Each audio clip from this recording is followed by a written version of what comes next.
حضرت انس بن مالک رضی اللہ تعالیٰ عنہ ارشاد فرماتے ہیں کہ ہم نبی پاک علیہ السلام کی بارگاہ عالی مرتبت میں حاضر تھے۔ اچانک نبی پاک علیہ السلام نے مسکرانا شروع کیا، یہاں تک کہ میرے پیارے محبوب صلی اللہ تعالیٰ علیہ وسلم کے مقدس دانت مبارک ظاہر ہوئے۔ اور صحابہ فرماتے ہیں جب حضور مسکراتے تو دانتوں سے ایسا نور نکلتا تھا کہ مسجد نبوی شریف کی دیواریں بھی روشن ہو جاتی تھیں۔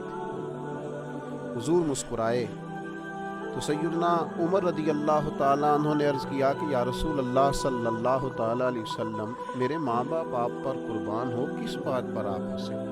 تو نبی پاک صلی اللہ تعالیٰ علیہ وسلم نے فرمایا، میرے دو امتی قیامت کے دن اللہ کی بارگاہ میں کھڑے ہوں گے اور ان میں سے ایک عرض کرے گا، یا اللہ، اس میرے بھائی نے مجھ پر ظلم کیا تھا، میرے اوپر اس نے جبر کیا تھا، تو مجھے اپنا حق اس سے لے کر دیا جائے۔ تو حضور علیہ السلام فرماتے ہیں اللہ تعالیٰ اس شخص سے فرمائے گا کہ اپنے بھائی کو اس کا حق دو۔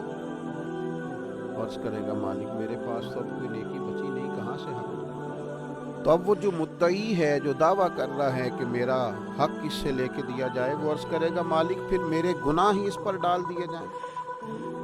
حضور مسکرا رہے ہیں، جناب انس بن مالک فرماتے ہیں، لیکن اس بات پر آ کر حضور کی آنکھوں میں آنسو آ گئے۔ نبی کریم صلی اللہ تعالیٰ علیہ وسلم فرمانے لگے، وہ بڑا ہولناک دن ہوگا قیامت کا۔ لوگ اس دن تلاش کریں گے کہ کوئی ایسا شخص ہمیں ملے، ضرورت محسوس کریں گے کہ جو ہمارا بوجھ اٹھائے۔ اب وہ شخص عرض کرتا ہے، مالک میرے پاس تو کوئی نیکی نہیں ہے، اور یہ کہہ رہا ہے میرے گناہ ہی اس پر ڈال دیے جائیں۔ تو نبی پاک علیہ السلام فرماتے ہیں اللہ تعالیٰ اس مدعی سے فرمائے گا، ذرا سر تو اٹھا، جنت کی طرف تو دیکھ۔ تو وہ جنت کی طرف سر اٹھا کر دیکھے گا اور دیکھ کر عرض کرے گا، مالک میں ایک چاندی کا شہر دیکھ رہا ہوں جس میں سونے کا محل بنا ہوا ہے، ہیرے جواہرات سے مرصع ہے وہ محل۔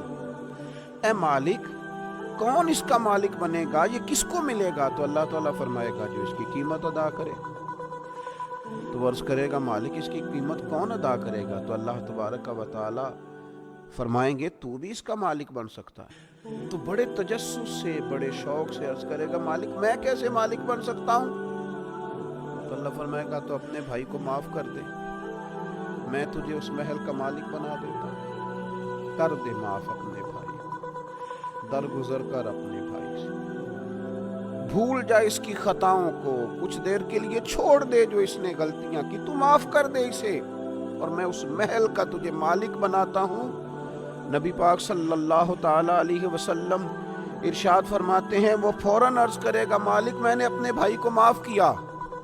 تو اللہ تبارک و تعالیٰ ارشاد فرمائے گا، اس کا ہاتھ پکڑ اور پھر اسے جنت میں ساتھ لے جا۔ گویا میں نے اسے بھی جنت دی۔ یہاں شارحین حدیث نے لکھا ہے کہ یہ جس کو کہا جا رہا ہے کہ اس کو پکڑ کے جنت میں لے جا، اگرچہ اس سے غلطیاں ہوئی لیکن بعد میں اس نے توبہ سچی کی، اس نے اللہ کی بارگاہ میں گڑ گڑا کے معافیاں مانگی، اس نے کوشش کی حق ادا کرنے کی۔ لیکن اگر کچھ کمیاں رہ گئیں تو چونکہ سچا تھا، ادا کرنا چاہ رہا تھا، کچھ باتوں پہ پہنچ نہ سکا، تو آج اللہ تبارک و تعالی اس کی طرف سے لوگوں کو صلہ عطا کر رہا ہے۔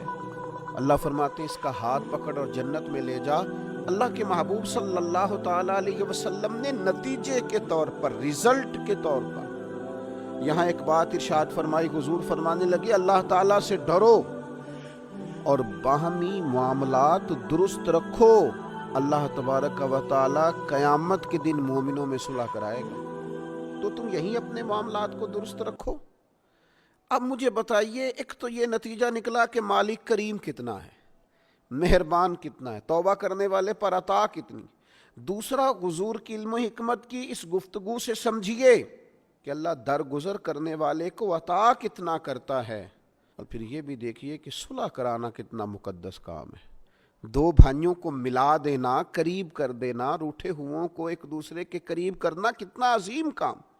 تو نبی پاک علیہ السلام کی اس خوبصورت بات سے، اس انتہائی معنی خیز حدیث سے اپنے لیے موتی حاصل کریں، دل کو بڑا کریں، سینے میں گنجائش پیدا کریں، اور اپنوں کے لیے درگزر کا دروازہ کھولیں۔ اللہ تعالیٰ سمجھنے کی توفیق عطا فرمائے۔